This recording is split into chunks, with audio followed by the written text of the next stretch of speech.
Clostridia Part 2, Clostridium perfringens. Clostridium perfringens causes several diseases, main among which include gas gangrene and food poisoning.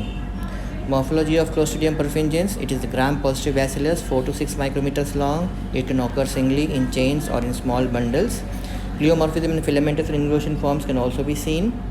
It is capsulated, non-motile. The spores can be central or subterminal, giving the bacillus a spindle-shaped appearance. The spores of Clostridium perfringens are rarely seen in artificial culture as well as pathological lesions, and their absence is a characteristic feature of Clostridium perfringens infection. Culture characteristics of Clostridium perfringens: it is anaerobic, microaerophilic, pH 5.5 to 8, 20 to 50 degrees Celsius is the range, and 37 degrees Celsius is optimum. At 45 degrees Celsius, many of the strains of Clostridium perfringens can grow well, giving it an enrichment environment. Robertson cooked medium में meat turned pink, acid reaction and sour odor. Property of Clostridium perfringens is stormy fermentation. In stormy fermentation, when you grow Clostridium perfringens in litmus milk, it will ferment the lactose in the milk, which gives rise to acid production, and because of the acid, the litmus is turned from blue to red. The acid coagulates casein present in the medium, and the gas formed which disrupts the clot, and because of this, the shreds of the clot are spread in the entire test tube, giving rise to a stormy fermentation appearance. Target hemolysis is another property of Clostridium perfringens. After overnight incubation on rabbit, sheep, or human blood agar, the colonies of most of the strains show target hemolysis. In target hemolysis, there are two zones of hemolysis: a narrow zone of complete hemolysis due to theta toxin, surrounded by a wider zone of incomplete hemolysis because of the alpha toxin. This double zone of hemolysis may fade on longer incubation. Here in figure, you can see large rectangular gram-positive bacilli and a double zone of hemolysis, that is target hemolysis.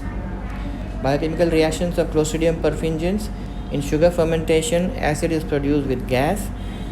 Glucose, maltose, lactose and sucrose are sugars fermented.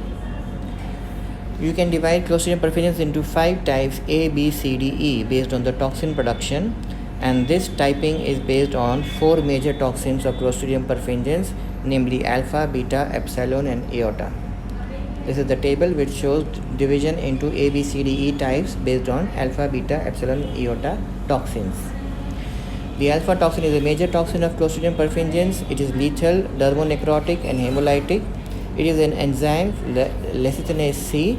It splits lecithin into phosphorylcholine and diglyceride, and because of these products that are formed, there is opacity in the medium, and you can neutralize this opacity by adding the antitoxin.